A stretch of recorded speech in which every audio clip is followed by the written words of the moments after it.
gagawin kami ngayong maikling kwento about sa history ng buhay ni Rizal.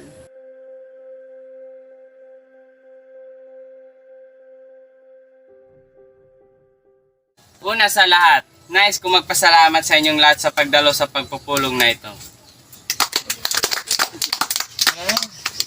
Sean. Ngunit ano nga bang iyong nais bakit ikaw nagpatawag ng pagpupulong na ito? Nais ko sana magtatag ng samahan ng mga Kastila. Ngunit gano'ng karisal na katiyak na tayo magtatagumpay. Kaya nga tayo narito para pagplanuhan ang sasagawang mga hakbang. Sang-ayon ako sa iyong plano, Sen, kaya't ikaw ay magpatuloy sa iyong plano at iyong ilalahad. Kung gayoy, tayo nang maghala ng mamumuno sa ating samahan. Mabuhay si Rizal! Mabuhay!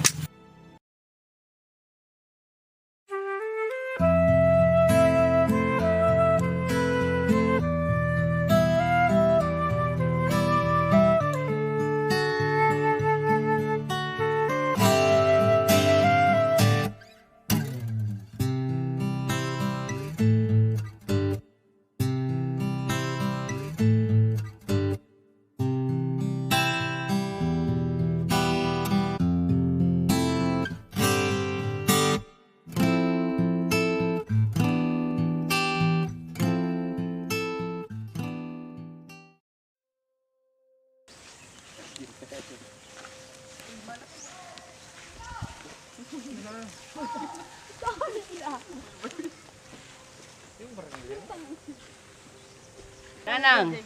No! Nanang! Pag ako'y namatay, kunin niyo agad ang aking bangkay at baka nilang paglaruan lamang ito at itapon kahit saan. Regalo sa akin to ng mga tabyela.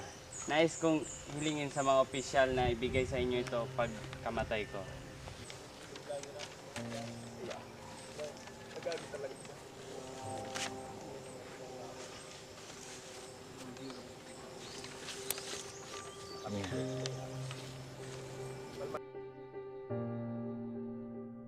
Kumusta na kaya si Simon? May panahon ka para baguhin ang lahat. Pwede mo pa akong buhayin. Anong ginagawa mo rito? Kailangan pasabugin mo ang lampara. Kailangan na magwakas ang daang-daang taong paghari at pag-aapi ng mga Kastilang pamahalaan. Hindi ka pwedeng magtagumpay dahil pang personal lamang na paghiganti ang iyong pakay. Kung ganon, baguhin mo ako. Ipakita mo na mahalaga ang bayan.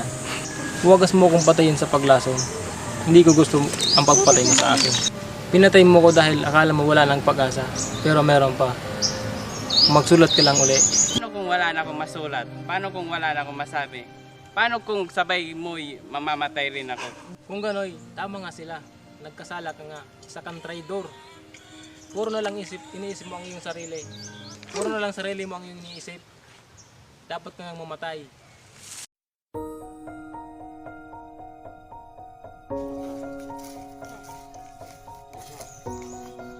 Handa na ako. Ikaw. Huwag kang matakot. Andito lang ako. Tanggapin mo ito para hindi mo ako makalimutan. Ibigay mo na lang yan sa iyong pamilya. Marami na akong naalala niyo. Ulihin siya! Akala siguro nila tatakas ako. Saan ako pupunta sa dapitan? Huwag ka na magsalita, Rizal. Uhulihin ka namin dahil nagkasala ka.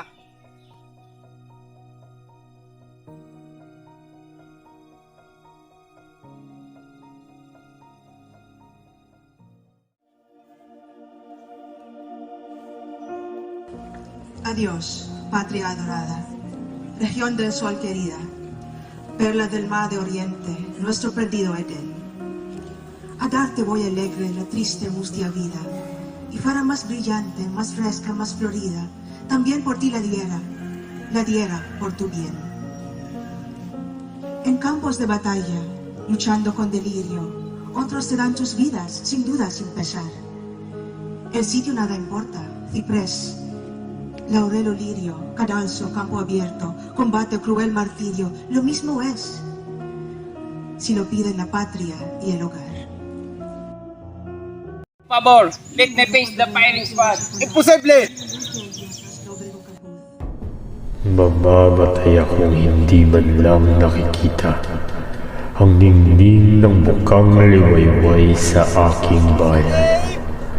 Kayong mga makakakita, salubungin ninyo siya ng kalimutan ang mga tao na lumok sa dilim ng gabi.